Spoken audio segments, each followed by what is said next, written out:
It was a battle that took years to win. Survivors of the Dozier School for Boys and the Okeechobee School are now set to receive financial compensation. The state of Florida is paying them for the abuses that they endured while at those schools. 10 Tampa Bay's Miguel Octavio spoke with these survivors last month as they reunited for what could be the very last time.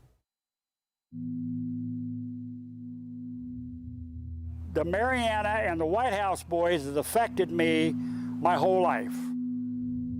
And you can never say that you'll put it in the past. These are things that just doesn't go away.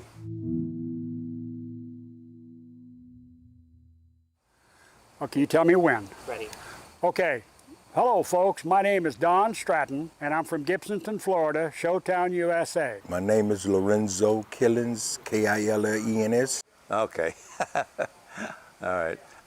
My name is James D. Nike. Charles Robert Lynn. My name is Ronnie, and I went to Marianna, the Dozier School in 1963. They all came from different places, but their paths would cross at the same cruel spot. I was in Marianna, Florida when I was 13 years old. Age of 11. 13 years old. 15, and then I turned 16 1 month after I was there. Kids like Ronnie Massey, sent to the state-run Dozier School for Boys for offenses that today would hardly require jail time. We got sent to Marianna for things like skipping school, I skipped school, smoking cigarettes, smoked. talking back to the school teacher. That's what took me there. But these schools meant to turn kids around were instead havens of horror. They treated us like animals, bro.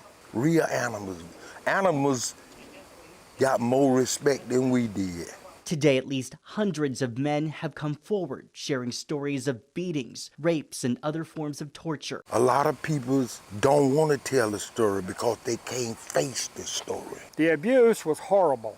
The pain lasted my entire life. I'm actually crippled from it, from the beatings that they give us. The abuse happened decades ago, but for these men, what happened behind the closed doors of the White House still seems like yesterday. And I got beat 50 licks. 25, 35, 40 licks. I really couldn't sit down after that beating. You couldn't even sit down for a month. I broke my muscle in the leg while I was there. I didn't speak to my mother for 3 years because she sent me there. Charles Robert Lynn was at Dozier for 2 years and later at the Okeechobee School. It wasn't no different. Sexual assault, brutality. And no way to call or write for help. They read your letters and if you speak about Marianna, your letter got tore up. Even after serving time, they weren't free. The abuse kept them prisoners, tortured by their traumatic past. I became an alcoholic at a very young age. Tried to drink everything away. It didn't work. I left there and went to prison after leaving the boys' school. It affected our whole lives. I rebelled against all authority. It would be decades later before an investigation into the abuse forced the closure of the schools in 2011. Still, it took another 6 years for the state of Florida to apologize. We hope that there'll be some degree of healing. But the men who called themselves the White House Boys wanted more. They fought for compensation. We're old men now, but think about it if you was a 12-year-old. You don't understand. In the Marine Corps, they taught me to defend myself. I couldn't defend myself at Dozier. But year after year, efforts to pass a bill would fail. I want closure. I want an end. That is until this year, lawmakers agreed to form a compensation program for survivors. The White House boys say the money will help, but the dollars can never buy them peace. That pain never goes away. You live with it every day, and at the end, you'll die with it. Money will not bring back the sorrow, the hardship. I don't think they really did enough for the people that they didn't make it. The people's family that they didn't make it. To help process the pain, the White House boys try to gather together every year, and they share the good things, the purpose they found. I'm a brand new person after the Lord saved me at age 23. For Ronnie, it's his devotion to faith. And at age 25, he called me into the ministry, and we've been ministering ever since. Still doing it today, even though next month I'll be 77, we still traveling. Then there's Charles, known as Deacon Lynn. He spreads the gospel at his church. I couldn't speak when I was 13. I can speak now. I got a voice. Mine rings all the time, too. But even so, It's a White House boy. for some, the pain can be too heavy, He's in Texas. and they lean on each other. William. It's guys like him. He knows he can call me anytime and talk. But Daddy, I just wanted to give you honor for what you've given me. At the reunion, survivors are showered with love.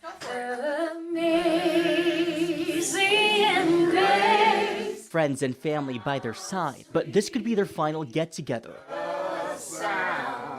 The years taking their toll. This was probably going to be the last one because the men are all old, and these men drove, some of them 300 or 400 miles to get here. Very difficult for these old men to get here. Old man, I'm an old man. There's no price tag for their pain, but the promised compensation from the state may help survivors live the rest of their lives to the fullest. We're dying off quicker than people can realize. It would mean a lot.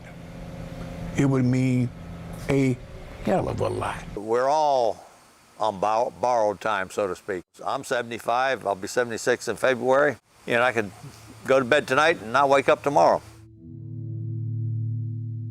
And so, survivors leave this reunion with shared trauma, but also with renewed strength for whatever's ahead. I can put this behind me and go on with my life. It's a purpose why I'm here. I ain't gonna be here forever, but it's a purpose why I'm here now.